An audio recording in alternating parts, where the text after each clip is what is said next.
the worker left behind by the crew.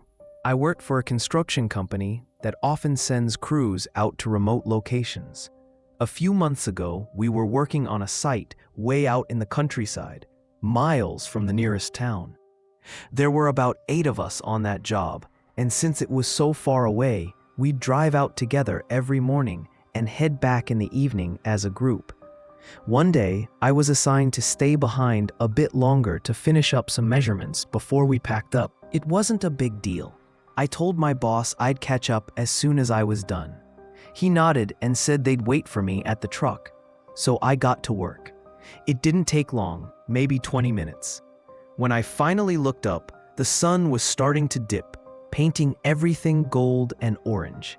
I packed up my tools, walked back to where the truck should have been, but it was gone. At first, I thought they'd just moved it down the road or something.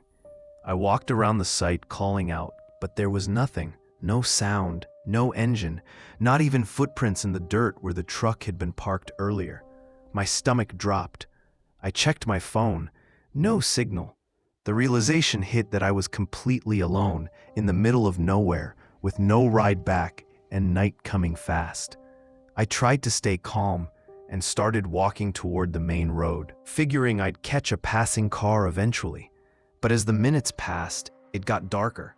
The woods around the site started making noises, branches cracking, wind shifting through the trees. Every sound made me flinch. After what felt like forever, I saw headlights in the distance. I waved my arms like crazy until the truck pulled over. It was my boss. He looked at me like I'd lost my mind. I asked him what happened, why they left without me. He looked confused and said he thought the other crew was picking me up, and they thought he was. Nobody actually checked. He said it wasn't until later, when they reached the highway, that he realized I wasn't there. He apologized over and over, but I barely heard him. I just kept glancing out the window as we drove away, watching the trees disappear behind us. For a moment, I could have sworn I saw something moving between them, something tall and still, just watching. Something strange happened to me in Mount Rainier National Park. A few years ago, I went hiking alone in Mount Rainier National Park. I've always loved solo hikes, the quiet, the sense of isolation. But this trip made me question that for good. It was mid-autumn, cool and cloudy, the kind of day where everything feels muffled. I started early, planning to reach one of the less-traveled viewpoints before sunset. The trail was long and winding, lined with dense pines and moss-covered rocks. For the first few miles, it was peaceful. I didn't pass a single person. Around midday, I stopped to rest and eat. That's when I first noticed it. The woods had gone completely silent. No birds, no insects, just the faint sound of wind. I remember thinking it was odd, but I shrugged it off and kept walking. About an hour later, I saw something strange, a clearing up ahead with what looked like a small wooden cabin. It wasn't marked on the map, and I knew park cabins were rare that deep in the trail. Curiosity got the better of me, so I went closer. The place looked abandoned. The door was half open, the wood weathered and gray. I called out to see if anyone was there, but there was no answer. Inside, it was dusty and empty except for a single metal bed frame and an old lantern sitting on the floor. It looked like no one had been there for decades. Then I noticed something that made my stomach twist.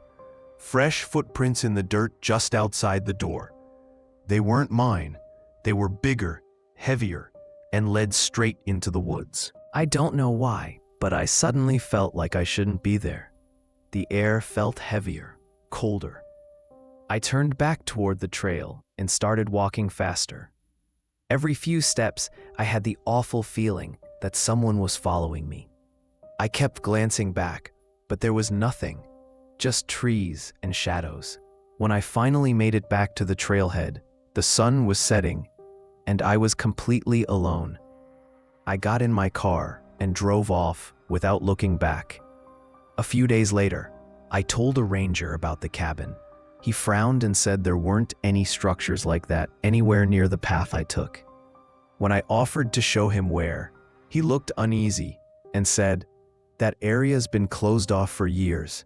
Landslides and disappearances. I've been back to Mount Rainier a few times since, but I've never gone near that trail again. I was attacked, but I don't remember anything about it. A few years ago, I was attacked while walking home from work. It's strange because even now, I can't remember anything about the actual attack. Not the person, not their face, not what happened. It's like my brain erased the whole thing. I worked late that night, and by the time I clocked out, the streets were nearly empty.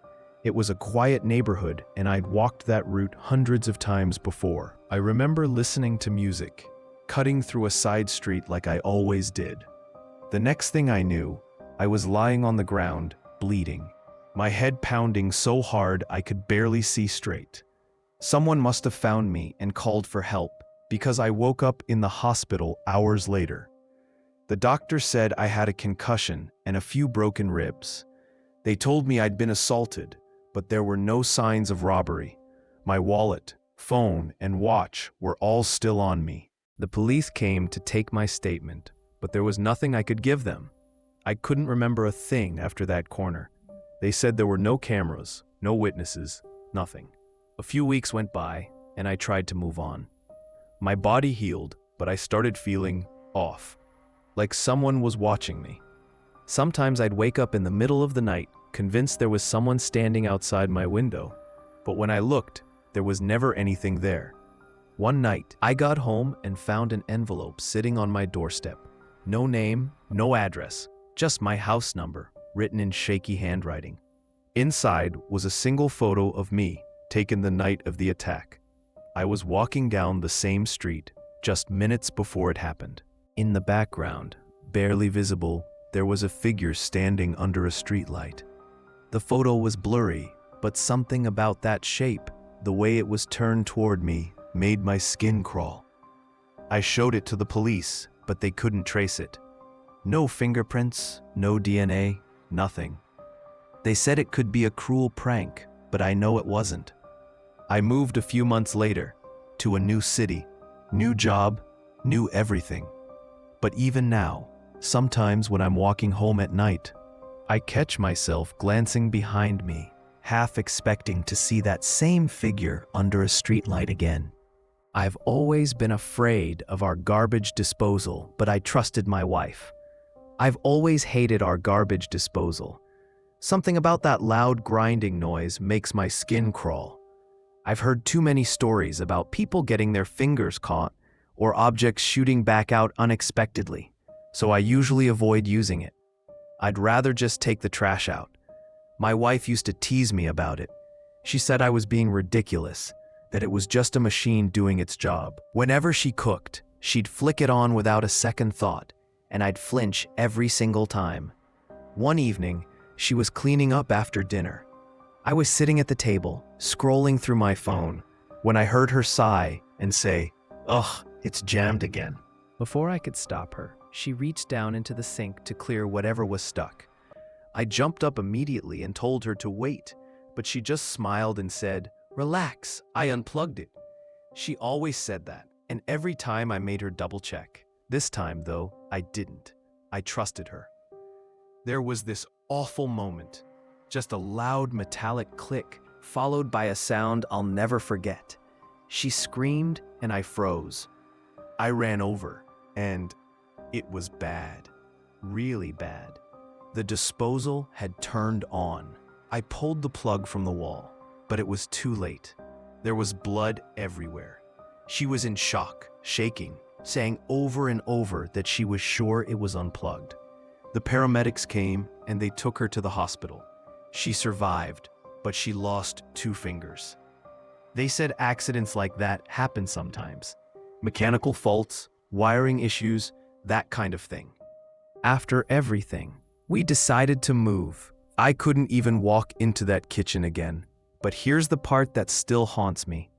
When the movers came to disconnect the appliances, one of them called me over. He looked confused and said, "Hey man, there's no plug for this disposal. It's hardwired into the wall. So tell me, what exactly did she unplug that night?" My friends and I go to trivia night every Thursday at a local bar. It's kind of our thing. Cheap drinks, good laughs, nothing too serious. The crowd's usually the same every week, and the host, a guy named Dennis, always has this upbeat, over-the-top energy that makes the whole thing fun. One week, though, something felt different. Dennis wasn't there. Instead, there was a new host, a tall, thin man with slicked back hair and a voice that sounded almost rehearsed, like he was reading from a script.